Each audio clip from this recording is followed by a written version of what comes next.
Hello દોસ્તો, આજે આપણે મુંબઈની આન માન અને શાન એવા મુંબઈ સ્ટાઇલ વડાપાઉં બનાવીશું.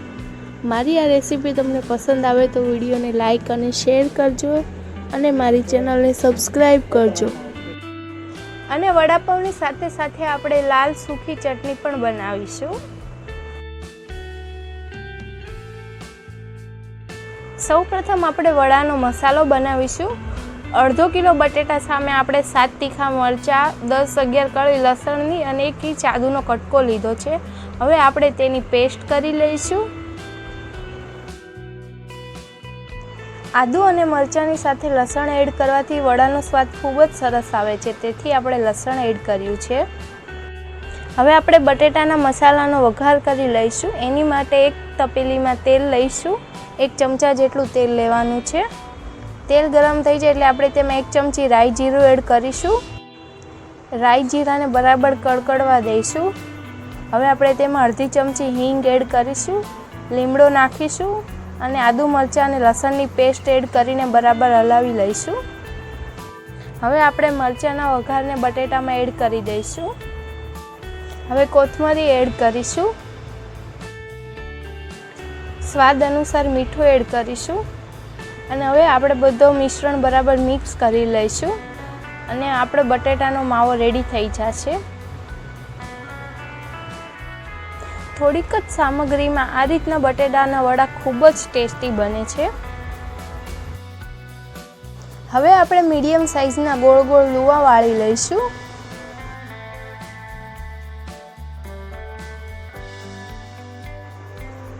હવે આપણે એક કટોરામાં 2 કપ જેટલો બેસનનો લોટ લઈશું. 2 ચમચી મીઠું એડ કરીશું. અડધી ચમચી ખાવાનો સોડા અથવા તો ઈનો એડ કરીશું.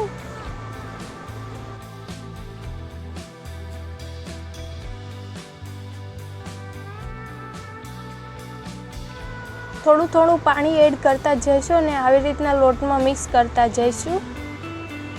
થોડું થોડું પાણી એડ કરીને આપણે બેટર બનાવીશું, જેથી ચણાના લોટની ગોળીઓ ન રહે. હજી થોડું પાણી એડ કરીને આપણે બેટરને થોડું ઢીલું કરીશું. બેટર બહુ જાડું પણ નહીં અને પતલું પણ નહીં, મીડિયમ રહે એવું બેટર બનાવીશું.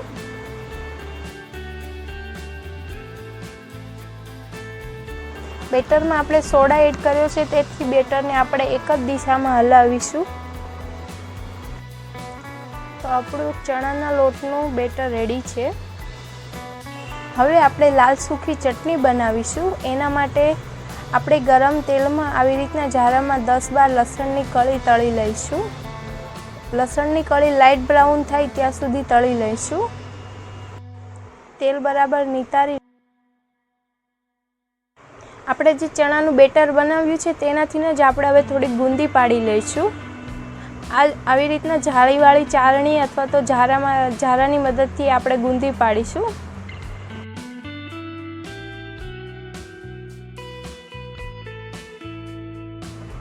બુંદીને આપણે થોડીક ક્રિસ્પી થવા દઈશું, ત્યાં સુધી તળવાની છે. લગભગ 2 મિનિટ જેટલી ગુંદી તળાઈ ગઈ છે. હવે આપણી ગુંદી તળાઈને રેડી થઈ ગઈ છે. હવે આપણે તેને જારાની મદદથી કાઢી લઈશું અને બધું તેલ નિતારી લઈશું. હવે આપણે મિક્સર જારમાં ગુંદી એડ કરીશું અને લસણની કળી એડ કરીશું.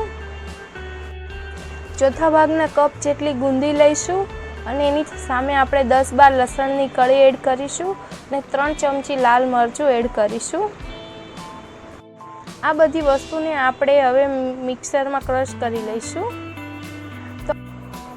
તો આપણી લાલ સૂકી ચટણી તૈયાર છે. હવે આપણે તેને એક વાસણમાં કાઢીને સાઈડમાં રાખી દઈશું.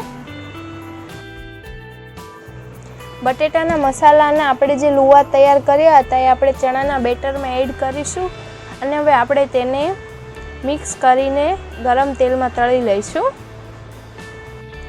2 મિનિટ સુધી આપણે મીડિયમ આંચ પર વડાને બરાબર તળી લઈશું. સહેજ રતાશ પડતા થાય એટલે આપણે વડાને હવે કાઢી લઈશું. તો આપણા વડા તળાઈને રેડી થઈ ગયા છે.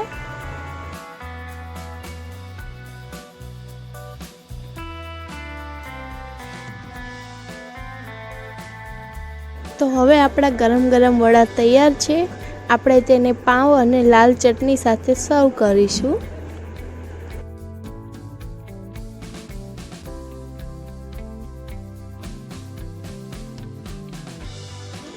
મુંબઈની જાન એવા વડાપાઉં આપણા તૈયાર છે. તો મારી આ રેસીપી તમે જરૂરથી ટ્રાય કરજો અને કમેન્ટમાં જણાવજો કે મારી આ વડાપાઉંની રેસીપી તમને કેવી લાગી.